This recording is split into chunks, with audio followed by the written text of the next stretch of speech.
Call hello, Yahweh, Bahashim, Yahweh Shai, Bahashim Rakakwadash, double honors to the apostles of GMS who teach and rule well. Salutations to you brothers in the highways and byways. Salutations also goes out to you brothers and few sisters that tune in to listen and learn. I'm the brother Malak from the Diligent Soldier Camp here in Boston, Mass. As always, I pray this lesson be edifying to the elect. Okay, the name of this one is going to be Breaking News. Midnight Hammer has struck. All right, breaking news: Midnight Hammer has struck. Midnight Hammer is actually what the attack on Iran that just happened hours ago. I think it was like around 2 in the morning, in Iran, something like around 8 p.m. out here in Babylon, and they called it Midnight Hammer. Okay, I just thought that was a little fitting, just because Babylon is known as the hammer of the earth, man. You know what I'm saying? And hey, man, we here. We here. I just did a lesson hours ago, speaking on the third woe. You know what I'm saying? Coming quickly, and this move that Babylon just made could be the nail in the coffin to usher in full-fledged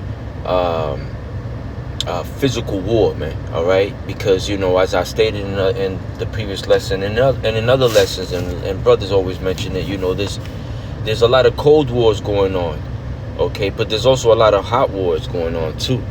Okay, the scriptures even speak on that. Let me see when it speaks on that. Where is it? Give me 1 second, Akim.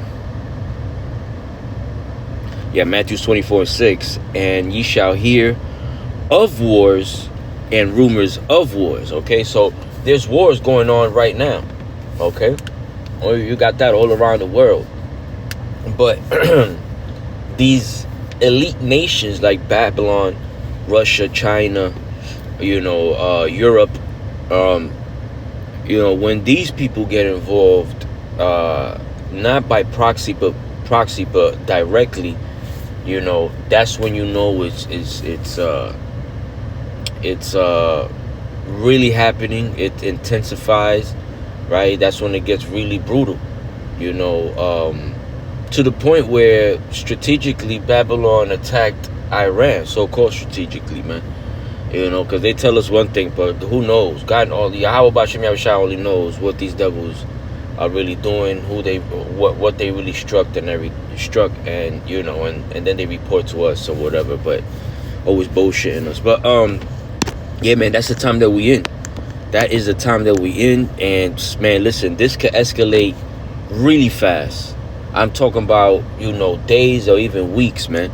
Okay, because it's been taking a long time for us to see the Salakia, this third war kicking off, Babylon really being knee deep or neck deep into this beef that is actually owned by Israel. Okay, because what the least of the flock Israel is doing is drawing out Babylon, as the scriptures say he will do. So this is comforting to know these things are happening, because the scripture said it was going to happen, and we of the hopeful elect see it. We wholeheartedly believe it and are persuaded by it, and so we trust in Yahweh B'Hashem Yahushua, man. Okay, we're not worried. We're not like these other people out here, not knowing what the fuck is going to go on, man. Okay, not knowing that this World War 3, WW3 was going to happen. Okay, we never Salakia, what's the word? Doubted the Lord and doubted that these things were going to happen. We knew it was going to happen eventually, man. All right. The first scripture I want to bring out is Revelations 11:14, where it says, "The second woe is past, and behold, the third world cometh quickly." Okay, which is what I named the lesson last night. The third woe cometh quickly, man. And these scriptures are gonna sound even more repetitive, coming from the men of the Lord, because these are the times that we're in, man.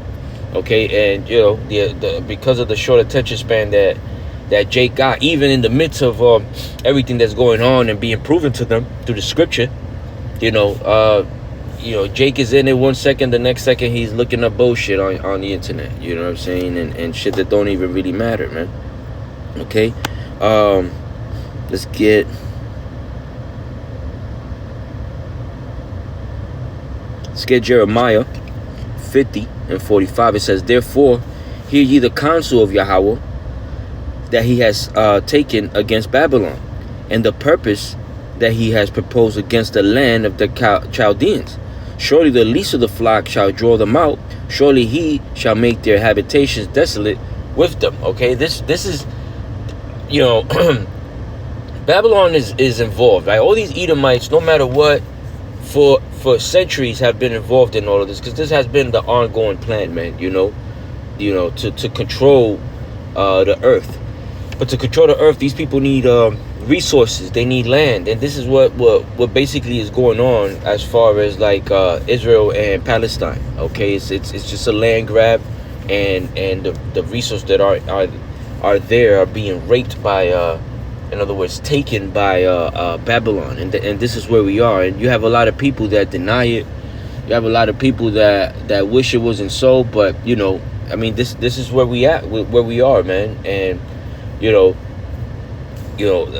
lot of people say that worry about you and your family, and it doesn't. The things that happen in the political world doesn't affect me, and all this bullshit, man, because they're scared. That's at the end of the day, they're just scared. They can't make sense of things. So since they can't make sense of it, they fear it. As the saying goes, people fear what they don't understand, man. And that's what you got going on with a lot of Babylonians. Okay, and in the eyes of these other nations, we the Babylonians seem complacent, man, and rightfully so, man, because you have this internet. And instead of you looking into these things, what most Babylonians do, they will go on social media, and the people that do bring out these information, they'll call them conspiracy theorists, right? Which is a term that the CIA created or made up to cast doubt on the people that were looking at all the funny shit that the government was doing around the time of the assassination of JFK. Okay, maybe people didn't have the proof, the hard proof, but their eyes and the things that were being done and said around that time led them to logically think that our government is probably involved. So a lot of things were coming out, and the CIA came out with that theory, or that word, that label, that category, right? And to this day, you have people picking up on that and using it, man. Okay, a lot of people not even knowing how to fucking spell it, right, are just still using it freely, man. But we're in this time. We're in that time, and filtering the scriptures, what's going on now through the scriptures, we could see that we're in that time. And as a matter of fact, let's get it real quick. Habakkuk 2 and 3, because the Lord told us to look out for these things, man. This is the book of Habakkuk 2 and 3. It says, "For the vision is yet for an appointed time, but at the end it shall speak and not lie." Okay, at the end it shall it shall happen, man. Okay, rumors of wars are going to turn into full-fledged wars. All right, these prophecies of Babylon getting hit and other places getting hit strategically by Yahweh, by Hashem Yahushai, are going to happen. Okay. It goes on to say, though it tarry, though it delays, right? Wait for it. It says, though it delay, wait for it, because it will surely come. It will not delay. In other words, it said tarry there, but I said the word delay because that's what tarry means, man. Just delay a little bit. Chill out for a little bit. But in other words, or in this sense, in this context, man, the visions, these prophecies that the Lord had put out, and the scriptures clearly tell you that his word does not come back void. These things are going to happen. The Lord is going to execute and make good on his word, man. All right, he is not a man that he shall lie. Okay, and we quote these things and we sound repetitive, man, but these are things that are running in our mind. We're fully persuaded. We know, we're convinced 100%. because of the things that the scriptures say. All right, and we repeat them because we know Jake, they'll hear it, they'll be like, okay, that sounds good, but then shortly afterwards they completely forget. Okay, and they're back in the world doing dumb shit, not thinking about the repercussions, not thinking about the Holy One of Israel, which is Yahweh Shai, or their power, which is Yahweh.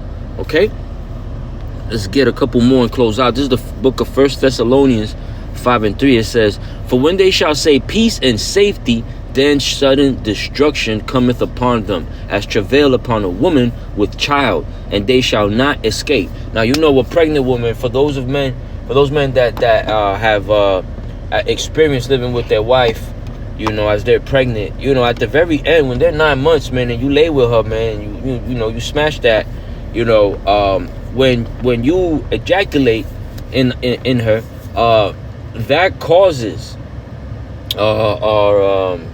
what's another word for that? Okay, I'll just go with cause right now. That'll cause, in many cases, 9 out of 10 times, I'll throw that number out there. 9 out of 10 times, that'll cause the woman to go to having contractions. You know what I'm saying? That'll speed up the process, man. You know what I mean?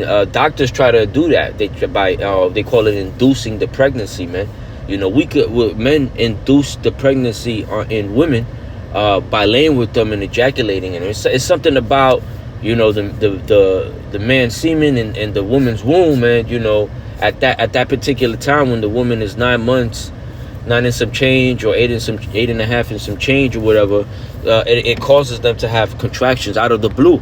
So one minute you having sex, you enjoying yourself. The next minute you over here, listening to faint moans, groans, and you're like, what's going on? You walk up to the bathroom or whatever, and you hear your wife in there groaning, because now she's having contractions, man, and they're little ones. The little ones, just letting her know, it's time. It's not even the ones that have her cursing you out, man, like, why you did this to me, But in the beginning of the scripture it says, for when they shall say peace and safety, man. Now, Trump just mentioned that in one of his speeches, shortly after, what's it called? What do they call it again? The Midnight Hammer operation, which was the strategic attack on 3 different sites in Iran, man. Supposedly they hit nuclear facilities or places with nuclear technology or whatnot, man. You know what I'm saying? But he said something. Oh, man, I forget right now, which is what prompted me to jot down the scripture. But he mentioned safety.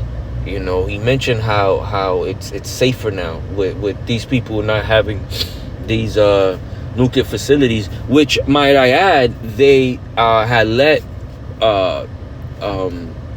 inspectors from different letter agencies come in and inspect what they had had going on, and everything passed with flying colors. But you had Nathan Nayu,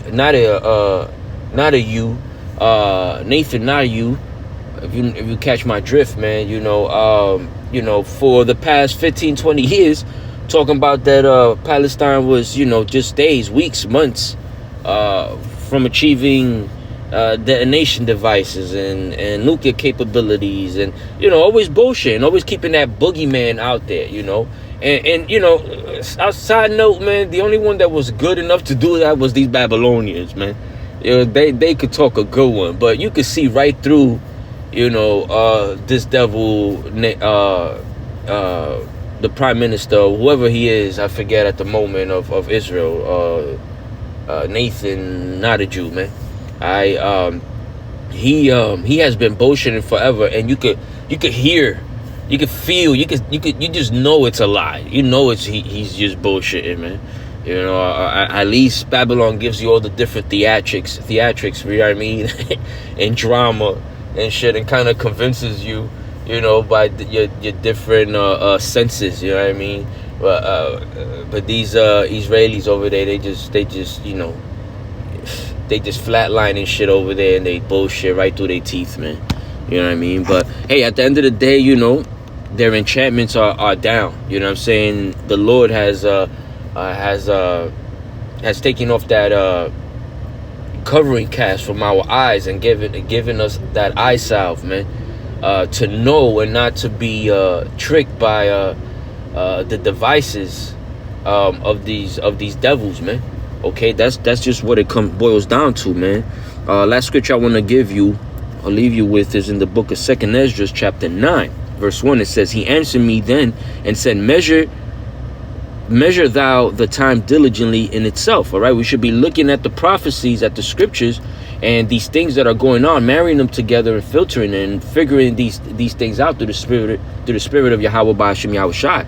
All right, and with the men that he has set up to teach, and warn you Israelites with, man. Okay, he answered me then and said, measure thou the time diligently in itself, and when thou seest part of the signs past, which I have told thee, the prophecies, right, then shalt thou understand that this is the very same time wherein the highest will begin to visit the world which he made. Okay, it says then, so like, where is it? Then shalt thou understand that it is the very same time, right? So you have to know these mysteries the history to understand the mystery, right? But not only that, you have to understand the prophecies in order to see it when it's happening, and knowing that, all right, we're in those times, man. A lot of our people just are out of whack, man. They don't know what is going on. They have no idea what time it is, okay? Which is why the scripture says that he's gonna the day of the Lord cometh as a thief in the night, because of a lot of our people are not even gonna understand, not even gonna know. They don't fathom the understanding of what's going on, man. Okay, and the scriptures, this is why verse 2 is stating this, man, because there's a lot of people that just are out of the loop, man. They're in oblivion, all right, and about to be blown to oblivion. Then shalt thou understand, verse 2, that this is the very same time wherein the highest will begin to visit the world which he made. Therefore, when there shall be seen earthquakes, you've seen a bunch of earthquakes, 5.8s and up, 6.1s and up, uptake on that in the last 2 months, man. Therefore, when there shall be seen earthquakes and uproars of the people in the world, then shalt thou well understand that this is that the Most High spake of those things from the days that were before thee, even from the beginning, right? Because the scripture says that he tells you the end from the beginning, roughly paraphrasing. It says, for like as all that is made in the world has a beginning and an end, and the end is manifest. Okay, the end has to be shown, has to be spoken about and understood, Salakia. Because when it happens, there's going to be a set amount of X amount of people elect of Yasha Allah to know, okay, we're in these times, man. This what's going on right now is prophecy. Okay, so this is the time that we're in. Let me see if I should get some more on this. Verse 6. Even so, the time also of the highest have plain beginnings in wonder and powerful works, and endings in effects and signs, man. The tokens, man. We know that we're in those last times because of the signs, because of the tokens, man. Because of the men of the Lord being set up in the last days, man. Prophesying, okay? Hey, we're in these times, man. I was gonna say I can't believe some people don't see it, but I can. But I could, because Romans tells you that some were blinded to this, man. That we could see it, we could feel it, and we understand that we're living in these times, man. Okay? And as the title reads, the Midnight Hammer, man. The Midnight Hammer operation. Something along those lines, man. They have struck, man, which is Babylon, and that's a part of scriptures, man. Babylon being the hammer of the earth, man. So listen, at the end of the day, man, I pray that this lesson was edifying, because that's all we could do is pray that lessons, that these epistles that brothers starting with the apostles on down, are distributing and putting out there in the internet, are edifying the sheep, man, you know, and that at the same time we're hardening, man, because, you know, it's going down. All right, it's going down, and if you're not with it, man, you're gonna get caught up in it, man.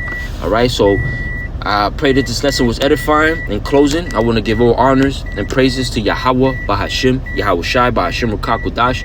Double honors to the apostles. Salutations to you brothers in the highways and byways. Salutations also goes out to you brothers and few sisters that tune in to listen and learn. To you all, I say Shalom and Abba Bo, Kwam, Yasha Allah.